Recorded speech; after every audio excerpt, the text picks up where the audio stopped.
Hi everyone, your dental madam is back. तो आपको जैसे कि पता है कि मैं वीडियोस किसके लिए बना रही हूँ। मैं वीडियोस बना रही हूँ जो कि डेंटल स्टूडेंट्स अभी पढ़ाई कर रहे हैं, बीडीएस कर रहे हैं, फ्रेशर्स के लिए या जिनके करियर में गैप आ चुका है।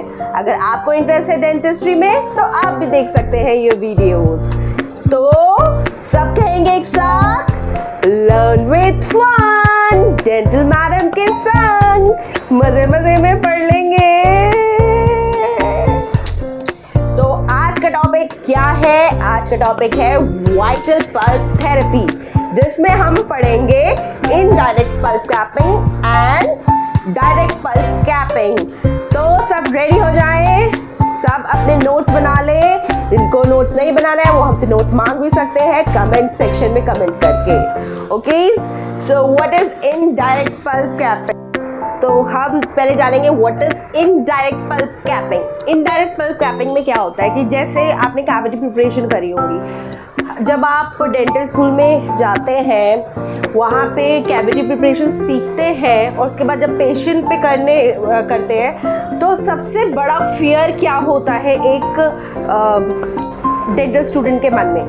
यही कि कहीं हम पल्प एक्सपोज ना कर दें, है ना। होता है ना कि कहीं हम इतना डीप कैविटी प्रिपेयर करते हुए चले गए और हमने पल्प एक्सपोज कर दिया। उसके लिए टीचर डांट भी मारते थे ना। तो क्या अब समझ लीजिए उसी से ही रिलेटेड है। This is indirect pulp capping, this is direct pulp capping. तो first difference indirect pulp capping और डायरेक्ट पल्प कैपिंग में हमें ये जानना है। इनडायरेक्ट पल्प कैपिंग में क्या होता है कि आपका जो पल्प होता है उसके पास अफेक्टेड केरीज रह जाता है। Infected caries, affected caries. Infected caries जो होता है, पहले इसको समझना बहुत ज़रूरी है कि इन्फेक्टेड केरीज क्या होता है। फॉर एग्जाम्पल हमारी ये कैविटी है, ठीक है, और यहाँ पे ये नियर टू द पल्प हमारी अफेक्टेड केरीज। इन्फेक्टेड केरीज जो होती है उसको हमको साफ करना बहुत ज़रूरी है क्योंकि वो इन्फेक्टेड है, ठीक है। तो this is your infected caries और ये जो है आपकी, ये है अफेक्टेड केरीज। अफेक्टेड केरीज का क्या मतलब है? इसको हम समझ लीजिए छोड़ सकते हैं। वाई? क्योंकि वो उसमें ये प्रॉपर्टी होती है कि वो रीमिनरलाइज हो जाए और ठीक हो जाए, अपने आप को हील कर ले, तो हम उसको छोड़ सकते हैं। समझ गए इन्फेक्टेड और अफेक्टेड का डिफरेंस? तो इनडायरेक्ट में क्या होता है कि आपका पल्प एक्सपोज नहीं हुआ है लेकिन उसके नियर बाय अफेक्टेड केरीज है। तो अब वो उसको कोई हार्म ना पहुंचाए पल्प को, तो हम क्या करते हैं, उसमें कैल्शियम हाइड्रोक्साइड की ड्रेसिंग दे देते हैं और ऊपर ZOE लगा के, टेम्परेरी लगा के छोड़ देते हैं। तो जस्ट रिमेंबर कि अगर इनडायरेक्ट पल्प कैपिंग कर रहे हैं तो उसमें हमने कैल्शियम हाइड्रोक्साइड अफेक्टेड केरीज के ऊपर लगा के उसको पे टेम्परेरी डाल के पेशेंट को हम भेज देते हैं, जस्ट टू चेक कि पेशेंट को कोई पेन वगैरह तो नहीं हो जाता है। आफ्टर 1 वीक 3 to 4 वीक्स हम बुला लेते हैं जस्ट टू चेक कि पेशेंट को पेन तो नहीं हो रहा, फॉलोअप्स ये सब होता है। We will learn about it. तो सबसे इंपॉर्टेंट ये है कि इसमें आपको पता चल गया इनडायरेक्ट पल्प कैपिंग में कि we leave affected caries. Now we will come to direct pulp capping. ये सिर्फ डिफरेंस समझिए, इसमें आपका पिन पॉइंट पल्प एक्सपोज हो जाता है। अब वो चाहे आपसे गलती से हो जाए या उतनी सी कैविटी वो एक्सपोज हो, तो इस केस में भी जब क्या करते हैं हम, इसमें भी हम कैल्शियम हाइड्रोक्साइड हो गया, MTA हो गया, वो प्लेस करके ड्रेसिंग करके टेम्परेरी उस पेशेंट को भेज देते हैं जस्ट टू चेक कि वो आपका हील हो जाए पल्प और आपका वहाँ का डेंटिन रीमिनरलाइज हो जाए और उस पर जो कैल्शियम हमने प्लेस किया है वो हार्ड हो जाए और पल्प एक्सपोज आपका ख़त्म हो जाए।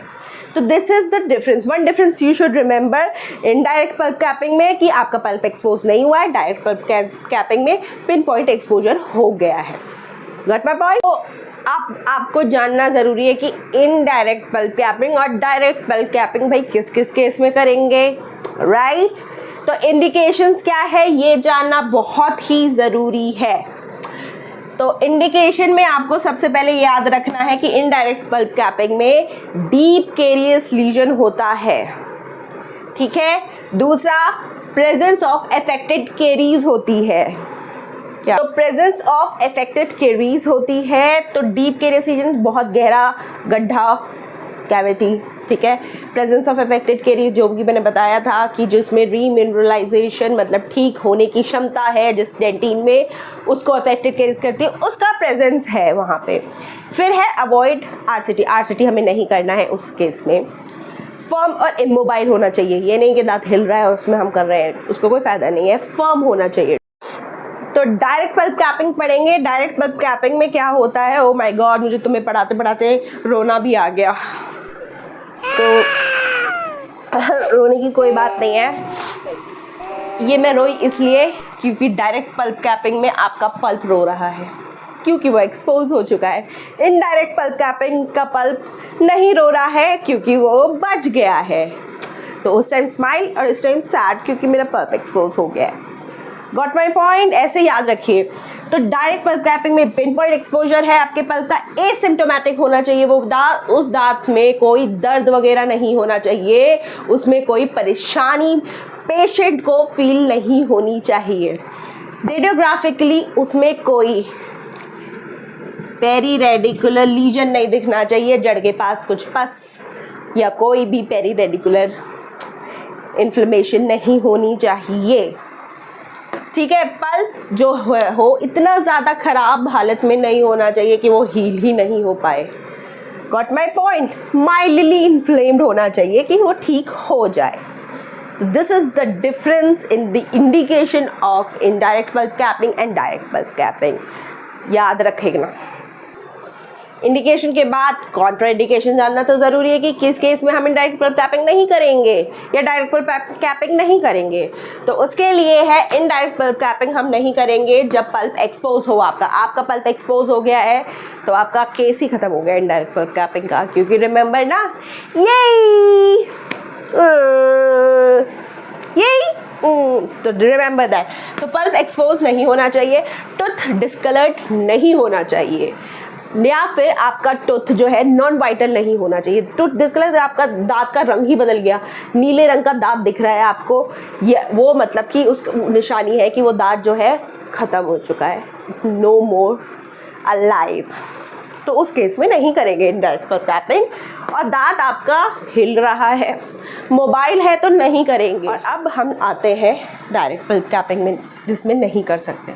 अगर उस पेशेंट को पेन है, रात में पेन बता रहा है, तो हम उस केस में नहीं करेंगे. स्पॉन्टेनियस पेन है या फिर पेन एट नाइट है, we will not do it. Next, अगर दांत हिल रहा है, हम तो दांत बचाने के लिए कर रहे हैं, दांत तो हिल रहा है, उसको क्या बचाएं, उसमें नहीं करेंगे. रूट रिजॉर्व्ड है आपकी रूट जो है वो ख़त्म ही हो चुकी है आधी अंदर से ही, तो उसमें भी नहीं करेंगे. एक्सेस स्वेलिंग है, दांत के पास स्वेलिंग दिख रही है आपको, तो भी नहीं करेंगे. एक्सेस हेमरेज है कि आपने का पिन पॉइंट एक्सपोजर हो गया फॉर एग्जांपल, लेकिन अगर उस केस में इतना इन्फेक्शन वगैरह नहीं बना है ना, तो इतना ब्लड नहीं आएगा. ब्लड के साथ इन्फेक्शन जो होता है, आपका पल्स होता है, वो रिलीज होता है. If there is excess of blood coming out of your tooth, that's not the case of direct pulp capping. Next, fistula. Fistula sinus opening जो हो जाती है, अगर आप देख रहे हैं दांत के ऊपर एक स्वेलिंग है जिसमें से पस निकल रहा है, that is not the case of direct pulp capping. Periradicular region, वो जो कि मैंने बताया था इंडिकेशन जो है कि हमें रेडियोग्राफिकली नहीं दिखना चाहिए, वही कॉन्ट्रा इंडिकेशन है कि अगर वहाँ पे पेरी अपाइकली लीजन्स दिख रहे हैं, एब्सेस दिख रहा है, ग्रैनुलोमा दिख रहा है या एनीथिंग रिलेटेड टू दैट आपको दिख रहा है, then we will not do it. Now we will learn about the procedure of indirect pulp capping and direct pulp capping. क्या करते हैं हम?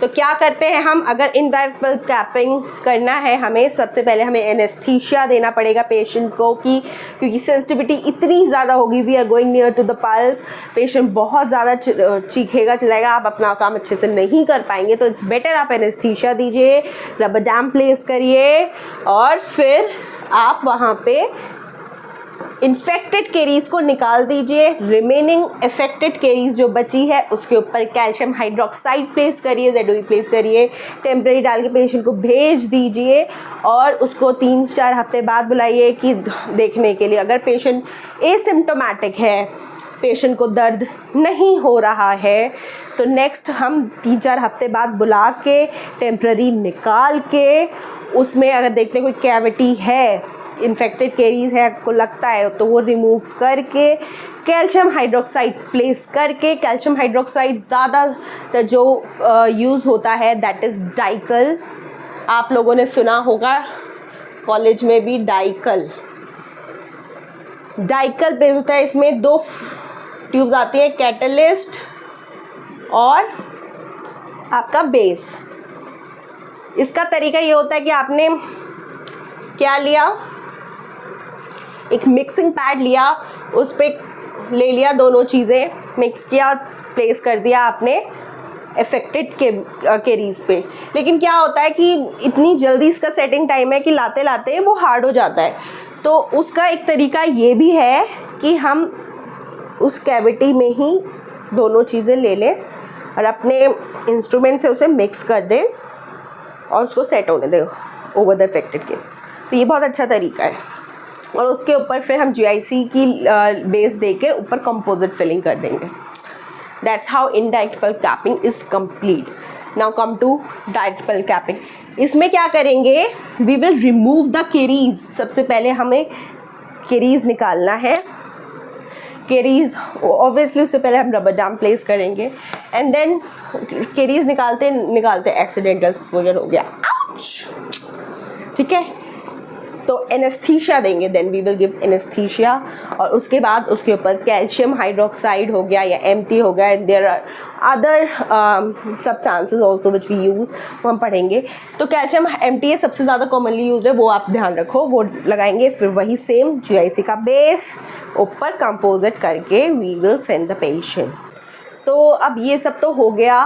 Now we should know the advantage and disadvantage of indirect pulp capping and direct pulp capping. Indirect pulp capping का advantage ये है कि pulp heal हो जाता है, उसमें हमें इन्वेजिव ट्रीटमेंट लाइक RCT नहीं करना पड़ता है और आपका दांत जो है वाइटल रहता है, नॉन वाइटल नहीं होता है, जो कि RCT के केस में हो जाता है। डिसएडवांटेज यही है कि अगर आपका ट्रीटमेंट सक्सेस नहीं हुआ then you have to go to RCT।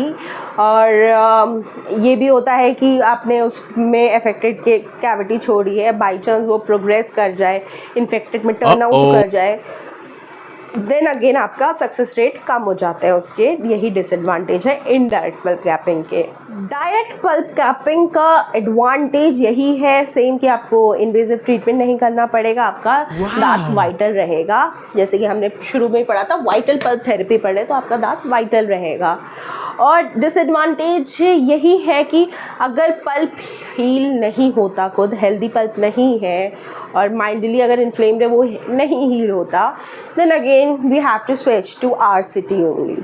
These are the advantage and disadvantage of indirect and direct pulp capping.